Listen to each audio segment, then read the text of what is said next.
8वां अध्याय नामकरण संस्कार और बाल लीला। श्री सुखदेव जी कहते हैं, परीक्षित, यदुवंशियों के कुल पुरोहित थे श्री गर्गाचार्य जी। वे बड़े तपस्वी थे। वसुदेव जी की प्रेरणा से वे एक दिन नंद बाबा के गोकुल में आए। उन्हें देखकर नंद बाबा को बड़ी प्रसन्नता हुई। वे हाथ जोड़कर उठ खड़े हुए, उनके चरणों में प्रणाम किया। इसके बाद ये स्वयं भगवान ही हैं, इस भाव से उनकी पूजा की। जब गर्गाचार्य जी आराम से बैठ गए और विधि पूर्वक उनका आतिथ्य सत्कार हो गया, तब नंद बाबा ने बड़ी ही मधुर वाणी से उनका अभिनंदन किया और कहा, भगवान, आप तो स्वयं पूर्ण काम है, फिर मैं आपकी क्या सेवा करूं? आप जैसे महात्माओं का हमारे जैसे गृहस्थों के घर आ जाना ही हमारे परम कल्याण का कारण है। हम तो घरों में इतने उलझ रहे हैं और इन प्रपंचों में हमारा चित्त इतना दीन हो रहा है कि हम आपके आश्रम तक जा भी नहीं सकते। हमारे कल्याण के सिवा आपके आगमन का और कोई हेतु नहीं है। प्रभु, जो बात साधारणतः इंद्रियों की पहुंच के बाहर है अथवा भूत और भविष्य के गर्भ में निहित है, वह भी ज्योतिष शास्त्र के द्वारा प्रत्यक्ष जान ली जाती है। आपने उसी ज्योतिष शास्त्र की रचना की है। आप ब्रह्मवेताओं में श्रेष्ठ हैं, इसलिए मेरे इन दोनों बालकों के नामकरण आदि संस्कार आप ही कर दीजिए, क्योंकि ब्राह्मण जन्म से ही मनुष्य मात्र का गुरु है। गर्गाचार्य जी ने कहा, नंद जी, मैं सब जगह यदुवंशियों के आचार्य के रूप में प्रसिद्ध हूँ। यदि मैं तुम्हारे पुत्र के संस्कार करूँगा तो लोग समझेंगे कि यह देवकी का पुत्र है। कंस की बुद्धि बुरी है, वह पापी सोचा करती है। वसुदेव जी के साथ तुम्हारी बड़ी घनिष्ठ मित्रता है। जब से देवकी की कन्या से उसने यह बात सुनी है कि उसको मारने वाला और कहीं पैदा हो गया है, तब से वह यही सोचा करता है कि देवकी के 8वें गर्भ से कन्या का जन्म नहीं होना चाहिए। यदि मैं तुम्हारे पुत्र का संस्कार कर दूं और वह इस बालक को वसुदेव जी का लड़का समझकर मार डाले तो हमसे बड़ा अन्याय हो जाएगा। नंद बाबा ने कहा, आचार्य जी, आप चुपचाप इस एकांत गौशाला में केवल स्वस्ति वाचन करके इस बालक का द्विज जाति समुचित नामकरण संस्कार मात्र कर दीजिए। औरों की कौन कहे, मेरे सगे संबंधी भी इस बात को न जानने पावे। श्री सुखदेव जी कहते हैं, गर्गाचार्य जी तो संस्कार करना चाहते ही थे। जब नंद बाबा ने उनसे इस प्रकार प्रार्थना की, तब उन्होंने एकांत में छिपकर गुप्त रूप से दोनों बालकों का नामकरण संस्कार कर दिया। गर्गाचार्य जी ने कहा, यह रोहिणी का पुत्र है, इसलिए इसका नाम होगा रोहिण्य। यह अपने सगे संबंधी और मित्रों को अपने गुणों से अत्यंत आनंदित करेगा, इसलिए इसका दूसरा नाम होगा राम। इसके बल की कोई सीमा नहीं है, अतः इसका एक नाम बल भी है। यह यादवों में और तुम लोगों में कोई भेदभाव नहीं रखेगा और लोगों में फूट पड़ने पर मेल करावेगा, इसलिए इसका एक नाम संकर्षण भी है। और यह जो सांवला है, यह प्रत्येक युग में शरीर ग्रहण करता है। पिछले युगों में इसने क्रमशः श्वेत, रक्त और पीत, ये 3 विभिन्न रंग स्वीकार किए थे। अब कि यह कृष्ण वर्ण हुआ है, इसलिए इसका नाम कृष्ण होगा। नंद जी, यह तुम्हारा पुत्र पहले कभी वसुदेव जी के घर भी पैदा हुआ था, इसलिए इस रहस्य को जानने वाले लोग इसे श्रीमान वासुदेव भी कहते हैं। तुम्हारे पुत्र के और भी बहुत से नाम हैं तथा रूप भी अनेक हैं। इसके जितने गुण हैं और जितने कर्म, उन सब के अनुसार अलग अलग नाम पड़ जाते हैं। मैं तो उन नामों को जानता हूँ, परंतु संसार के साधारण लोग नहीं जानते। यह तुम लोगों का परम कल्याण करेगा। समस्त गोप और गौओं को यह बहुत ही आनंदित करेगा। इसकी सहायता से तुम लोग बड़ी बड़ी विपत्तियों को बड़ी सुगमता से पार कर लोगे। वृजराज, पहले युग की बात है, एक बार पृथ्वी में कोई राजा नहीं रह गया था। डाकुओं ने चारों ओर लूट खसोट मचा रखी थी। तब तुम्हारे इसी पुत्र ने सज्जन पुरुषों की रक्षा की और इससे बल पाकर उन लोगों ने लुटेरों पर विजय प्राप्त की। जो मनुष्य तुम्हारे इस सांवले सलोने शिशु से प्रेम करते हैं, वे बड़े भाग्यवान हैं। जैसे विष्णु भगवान के कर कमलों की छत्र छाया में रहने वाले देवताओं को असुर नहीं जीत सकते, वैसे ही इससे प्रेम करने वालों को भीतर या बाहर किसी भी प्रकार के शत्रु नहीं जीत सकते। नंद जी चाहे जिस दृष्टि से देखें, गुण में, संपत्ति और सौंदर्य में, कीर्ति और प्रभाव में तुम्हारा यह बालक साक्षात भगवान नारायण के समान है। तुम बड़ी सावधानी और तत्परता से इसकी रक्षा करो। जो मनुष्य तुम्हारे इस सांवले सलोने शिशु से प्रेम करते हैं वे बड़े भाग्यवान हैं। जैसे विष्णु भगवान के कर कमलों की छत्र छाया में रहने वाले देवताओं को असुर नहीं जीत सकते, वैसे ही इससे प्रेम करने वालों को भीतर या बाहर किसी भी प्रकार के शत्रु नहीं जीत सकते। नंद जी चाहे जिस दृष्टि से देखें, गुण में, संपत्ति और सौंदर्य में, कीर्ति और प्रभाव में तुम्हारा यह बालक साक्षात भगवान नारायण के समान है। तुम बड़ी सावधानी और तत्परता से इसकी रक्षा करो। इस प्रकार नंद बाबा को भली भांति समझाकर आदेश देकर गर्गाचार्य जी अपने आश्रम को लौट गए। उनकी बात सुनकर नंद बाबा को बड़ा ही आनंद हुआ। उन्होंने ऐसा समझा कि मेरी सब आशा लालसाएं पूरी हो गई, मैं अब कृतकृत्य हूँ। परीक्षित, कुछ ही दिनों में राम और श्याम घुटनों तथा हाथों के बल बकैया चल चल कर गोकुल में खेलने लगे। दोनों भाई अपने नन्हे नन्हे पांवों को गोकुल की कीचड़ में घसीटते हुए चलते। उस समय उनके पांव और कमर के घुंघरू रुनझुन बजने लगते। वह शब्द बड़ा भला मालूम पड़ता। वे दोनों स्वयं वह ध्वनि सुनकर खिल उठते। कभी कभी वे रास्ते चलते किसी अज्ञात व्यक्ति के पीछे हो लेते, फिर जब देखते कि यह कोई दूसरा है तब झक से रह जाते और डरकर अपनी माताओं रोहिणी जी और यशोदा जी के पास लौट आते। माताएं यह सब देख देख कर स्नेह से भर जाती। उनके स्तनों से दूध की धारा बहने लगती थी।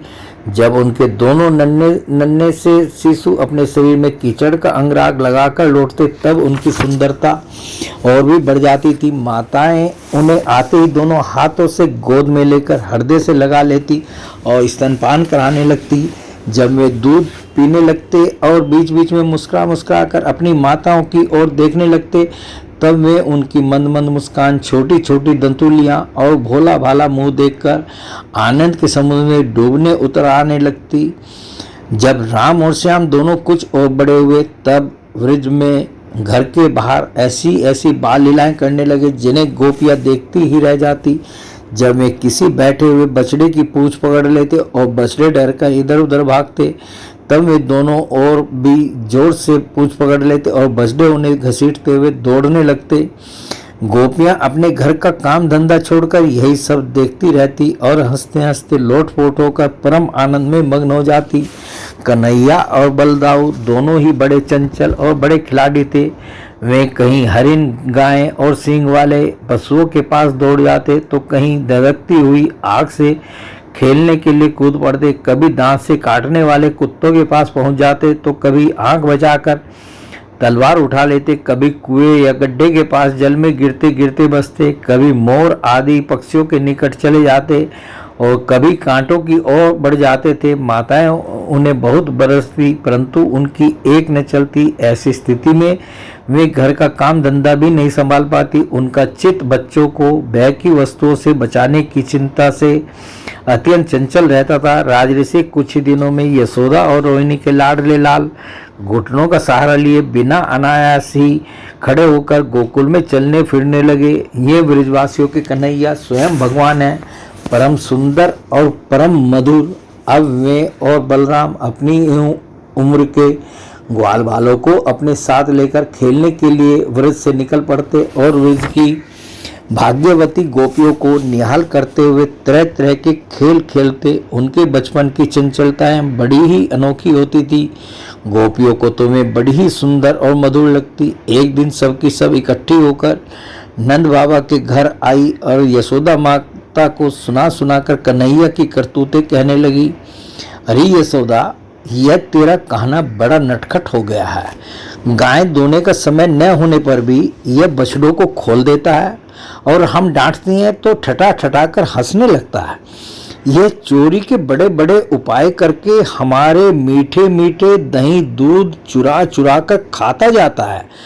केवल अपने ही खाता हो तो भी एक बात थी, यह तो सारा दही दूध वानरों को बांट देता है, और जब वे भी पेट भर जाने पर नहीं खा पाते तब यह हमारे माटों को ही फोड़ डालता है। यदि घर में कोई वस्तु इसे नहीं मिलती तो यह घर और घर वालों पर बहुत खींचता है और हमारे बच्चों को रुलाकर भाग जाता है। जब हम दही दूध को छींकों पर रख देती हैं और इसके छोटे छोटे हाथ वहां तक नहीं पहुंच पाते, तब यह बड़े बड़े उपाय रचता है। कहीं 2-4 पेड़ों को एक के ऊपर एक रख देता है, कहीं उखल पर चढ़ जाता है तो कहीं उखल पर पीढ़ा रख देता है, कभी कभी तो अपने किसी साथी के कंधे पर ही चढ़ जाता है। जब इतने पर भी काम नहीं चलता तब यह नीचे से ही उन बर्तनों में छेद कर देता है। इसे इस बात की पक्की पहचान रहती है कि किस छींके पर किस बर्तन में क्या रखा है, और ऐसे ढंग से छेद करना जानता है कि किसी को पता तक न चले। जब हम अपनी वस्तुओं को बहुत अंधेरे में छिपा देती हैं तब नंदरानी, तुमने जो इसे बहुत से मणि में आभूषण पहना रखे हैं उनके प्रकाश से अपने आप ही सब कुछ देख लेता है। इसके शरीर में भी ऐसी ज्योति है कि जिससे इसे सब कुछ दिख जाता है। यह इतना चालाक है कि कब कौन कहाँ रहता है इसका पता रखता है, और जब हम सब घर के काम धंधों में उलझी रहती हैं तब यह अपना काम बना लेता है। ऐसा करके भी डिडाई की बातें करता है, उल्टे हमें ही चोर बनाता और अपने घर का मालिक बन जाता है। इतना ही नहीं, यह हमारे लिपे पुते स्वच्छ घरों में मूत्र आदि भी कर देता है। तनिक देखो तो इसकी ओर, वहां तो चोरी के अनेकों उपाय करके काम बनाता है और यहाँ मालूम हो रहा है मानो पत्थर की मूर्ति खड़ी हो। वाह रे भोले भाले साधु। इस प्रकार गोपियां कहती जाती और श्री कृष्ण के भीत चकित नेत्रों से युक्त मुखमंडल को देखती जाती। उनकी यह दशा देखकर नंदरानी यशोदा जी उनके मन का भाव ताड़ लेती और उनके हृदय में स्नेह और आनंद की बाढ़ आ जाती। वे इस प्रकार हंसने लगती कि अपने लाडले कन्हैया को इस बात का भी उलाहना न दे पाती, डांटने की बात नहीं सोच पाती। एक दिन बलराम आदि ग्वाल बाल श्री कृष्ण के साथ खेल रहे थे। उन लोगों ने माँ यशोदा के पास आकर कहा, माँ कन्हैया ने मिट्टी खाई है, इत ऐसी नहीं। यशोदा ने श्री कृष्ण का हाथ पकड़ लिया। उस समय श्री कृष्ण की आंखें डर के मारे नाच रही थी। यशोदा मैया ने डांट कर कहा, क्यों रे नटखट, तू बहुत डीठ हो गया है, तूने अकेले में छिपकर मिट्टी क्यों खाई? देख तो तेरे दल के तेरे सखा क्या कह रहे हैं, तेरे बड़े भैया बलदाऊ भी तो उन्हीं की ओर से गवाही दे रहे हैं। भगवान श्री कृष्ण ने कहा, माँ मैंने मिट्टी नहीं खाई, ये सब झूठ बक रहे हैं। यदि तुम इन्हीं की बात सच मानती हो तो मेरा मुंह तुम्हारे सामने है, तुम अपनी आंखों से देख लो। यशोदा जी ने कहा, अच्छी बात, यदि ऐसा है तो मुंह खोल। माता के ऐसा कहने पर भगवान श्री कृष्ण ने अपना मुंह खोल दिया। परीक्षित, भगवान श्री कृष्ण का ऐश्वर्य अनंत है, वे केवल लीला के लिए मनुष्य के बालक बने हुए हैं। यशोदा जी ने देखा कि उनके मुंह में चर अचर संपूर्ण जगत विद्यमान है। आकाश वह शून्य जिसमें किसी की गति नहीं, दिशाएं, पहाड़, द्वीप और समुद्रों के सहित सारी पृथ्वी, बहने वाली वायु, वैद्युत, अग्नि, चंद्रमा और तारों के साथ संपूर्ण ज्योतिर्मंडल, जल, तेज, पवन, वियत, प्राणियों के चलने फिरने का आकाश, वैकारिक अहंकार के कार्य, देवता, मन, इंद्रिय, पंच तन्मात्राएं और तीनों गुण श्री कृष्ण के मुख में दिख पड़े। परीक्षित, जीव, काल, स्वभाव, कर्म, उनकी वासना और शरीर आदि के द्वारा विभिन्न रूपों में दिखने वाला यह सारा विचित्र संसार, संपूर्ण ब्रज और अपने आप को भी यशोदा जी ने श्री कृष्ण के नन्हे से खुले हुए मुख में देखा। वे बड़ी शंका में पड़ गई। वे सोचने लगी कि यह कोई सपन है या भगवान की माया। कहीं मेरी बुद्धि में तो कोई भ्रम नहीं हो गया है। संभव है मेरे इस बालक में ही कोई जन्मजात योग सिद्धि हो, जो चित्त, मन, कर्म और वाणी के द्वारा ठीक ठीक तथा सुगमता से अनुमान के विषय नहीं होते। यह सारा विश्व जिनके आश्रित है, जो उसके प्रेरक है और जिनकी सत्ता से ही इसकी प्रतीति होती है, जिनका स्वरूप सर्वथा अचिंत्य है, उन प्रभु को मैं प्रणाम करती हूँ। यह मैं हूँ और ये मेरे पति तथा यह मेरा लड़का है। साथ ही मैं ब्रजराज की समस्त संपत्तियों की स्वामिनी धर्म पत्नी हूँ। ये गोपियाँ, गोप और गोधन मेरे अधीन है, जिनकी माया से मुझे इस प्रकार की कुमति घेरे हुए है। वे भगवान ही मेरे एकमात्र आश्रय हैं। मैं उन्हीं की शरण में हूँ। जब इस प्रकार यशोदा माता श्री कृष्ण का तत्व समझ गई, तब सर्वशक्तिमान सर्वव्यापक प्रभु ने अपनी पुत्र स्नेहमयी वैष्णवी योगमाया का उनके हृदय में संचार कर दिया। यशोदा जी को तुरंत वह घटना भूल गई। उन्होंने अपने दुलारे लाल को गोद में उठा लिया।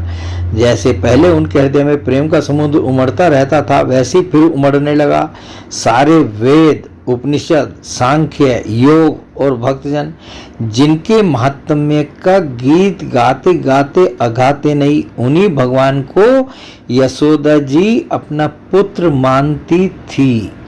राजा परीक्षित ने पूछा, भगवान नंद बाबा ने ऐसा कौन सा बहुत बड़ा मंगलमय साधन किया था और परम भाग्यवती यशोदा जी ने भी ऐसी कौन सी तपस्या की थी जिसके कारण स्वयं भगवान ने अपने श्रीमुख से उनका स्तनपान किया। भगवान श्री कृष्ण की वे बाल लीलाएं जो वे अपने ऐश्वर्य और महत्ता आदि को छिपाकर ग्वाल बालों में करते हैं, इतनी पवित्र हैं कि उनका श्रवण कीर्तन करने वाले लोगों के भी सारे पाप ताप शांत हो जाते हैं। त्रिकालदर्शी ज्ञानी पुरुष आज भी उनका गान करते रहते हैं। वे ही लीलाएं उनके जन्मदाता माता पिता देवकी वसुदेव जी को तो देखने तक को न मिली और नंद यशोदा उनका अपार सुख लूट रहे हैं। इसका क्या कारण है? श्री सुखदेव जी ने कहा, परीक्षित, नंद बाबा पूर्व जन्म में एक श्रेष्ठ वसु थे। उनका नाम था द्रोण, उनकी पत्नी का नाम था धरा। उन्होंने ब्रह्मा जी के आदेशों का पालन करने की इच्छा से उनसे कहा, भगवान, जब हम पृथ्वी पर जन्म लें तब जगदीश्वर भगवान श्री कृष्ण में हमारी अनन्य प्रेममयी भक्ति हो, जिस भक्ति के द्वारा संसार में लोग अनायासी दुर्गतियों को पार कर जाते हैं। ब्रह्मा जी ने कहा, ऐसा ही होगा। वे ही परम यशस्वी भगवान में द्रोण वृज में पैदा हुए और उनका नाम हुआ था नंद, और वे ही धरा इस जन्म में यशोदा के नाम से उनकी पत्नी हुई। परीक्षित, अब इस जन्म में जन्म मृत्यु के चक्र से छुड़ाने वाले भगवान उनके पुत्र हुए और समस्त गोपियों की अपेक्षा इन पति पत्नी नंद और यशोदा जी का उनके प्रति अत्यंत प्रेम हुआ। ब्रह्मा जी की बात सत्य करने के लिए भगवान श्री कृष्ण बलराम जी के साथ वृज में रहकर समस्त वृजवासियों को अपनी बाल लीला से आनंदित करने लगे। बोले भगवान श्री कृष्ण की जय।